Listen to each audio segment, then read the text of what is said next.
I think after a while, I tell him what to do and he does it. You gonna pay the bills? I don't know. He's probably maybe. You gonna pay the bills if you stay home? I don't know. At this point, I've dated so many guys that don't feel like even paying for shit. I'm used to it. What, really? Yeah.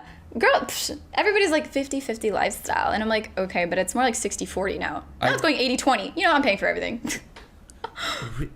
Damn. Yeah. I used to. Guys need to up their game. I'm not going to lie to you. That's a big turnoff, right? Hell yeah. Yeah. You know, like, if you can't pay for one dinner date, because I would happily pay. Yeah, but if you can't be bothered, I'm so sorry. What if they do the I know this is kind of a tangent, but it's like they split the bill.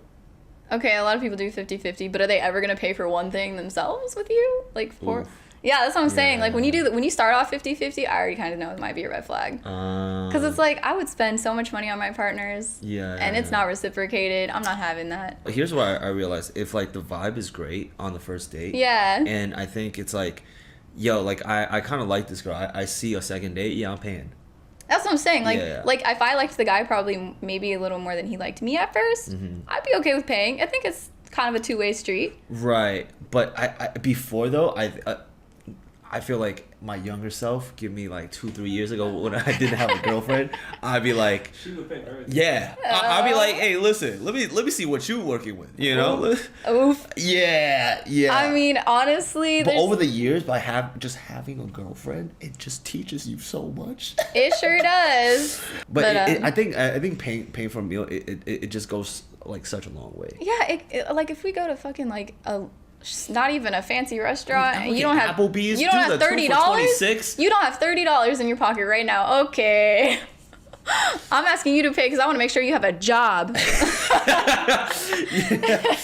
That reminds me of kind of like Sakuna's tattoo too. Or like, oh yeah, a little bit. Yeah. Mm-hmm. He's pretty husbando. Pretty. I don't really like his personality, but I guess if you weren't looking at that. Right. A one night stand type of beat. Yeah. I don't even do those. I'd be like, you're hot, and then I walk away. Oh really? Yeah. Mm-mm. You've never done one night stand? No, I don't like them. Yeah, I mean, like, I'm no judgment to anybody that does. I'm just not into it. Right. Just not my thing, especially at a con. Hell no, you got me fucked up. No. You don't like anything in between, or like is either one night stand or like full on relationship? No, I gotta date you. I won't even kiss you. Wow. I have to know you first. Interesting. It's just weird. It's like I'm very like demisexual is what they call it. So like I find no sexual attraction really to anyone until I know them. Oh. I'm like, if you're a shitty person, I don't know that yet. Yeah, but also I think too, just having an emotional connection, it just makes sex so much better. I'm also older. Like I'm almost 30, so you know, like that stuff sounded fun maybe 10 years ago, but even then I still was in committed relationships like my entire life. So yeah. Everybody's different though. Did you ever have a time in between the relationships where you were single for a while, or?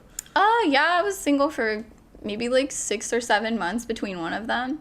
But it's just because I found it really hard to find other people attractive after that. You know, it's like it's a lot. You know, and then like con community is like sort of pressuring sometimes. Do you meet like, most of the people from cons or?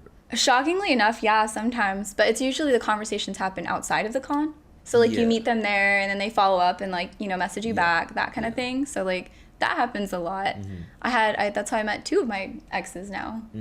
I feel like that's pretty normal. That's probably that should be the go-to is, like... Talk to them first, and then, you know... follow up later on. Yeah. Like, you want to go out for... Yes. I honestly feel like going to the con party and then screwing someone there is kind of weird, because then you're going to see them at every con, and... Yeah. Because you know they're going to every con. It's not the same where you have a one-night stand on Tinder, and then you know they're not going to be at every con because they don't go to cons. Right.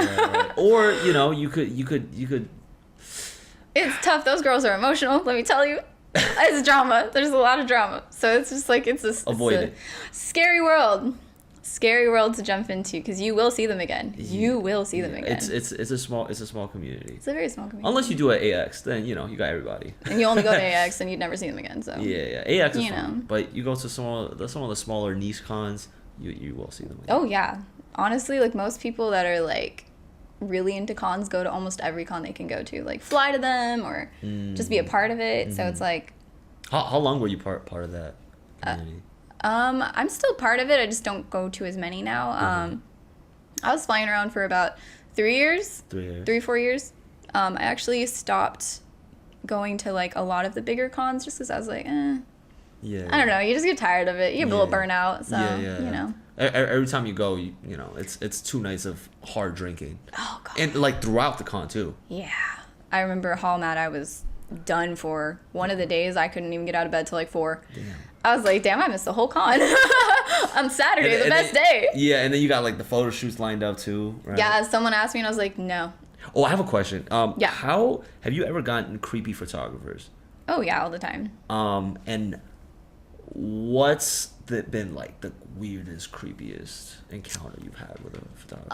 I had a photographer do a photo shoot with me and then kind of like follow me around for the rest of the day. Like we parted our ways, but I noticed he kept like walking around me, or I Okay. keep seeing him in the same vicinity of Yeah. me, and I'm like not in areas where really a lot of people are anyways. So I was like, okay, why are you following me? Did you? Hey, bro. Well, he ended up getting called out for being a pedophile, or a weirdo. He was a pedophile / a weirdo, so I was like, okay, that's not surprising considering how you were acting. So Yeah. yeah. But what's like the protocol for, you know, if they want to be, you know, just come up and take pictures? It's just I mean, you say yeah. If they ask you to a secluded area, no. Secluded, Unless I have my friends. Yeah. Because they're like, well, there's a lot of people here, and I'm like, yeah, but you have Photoshop. If I can do it on my phone, you can do it on Photoshop. Please don't play with me.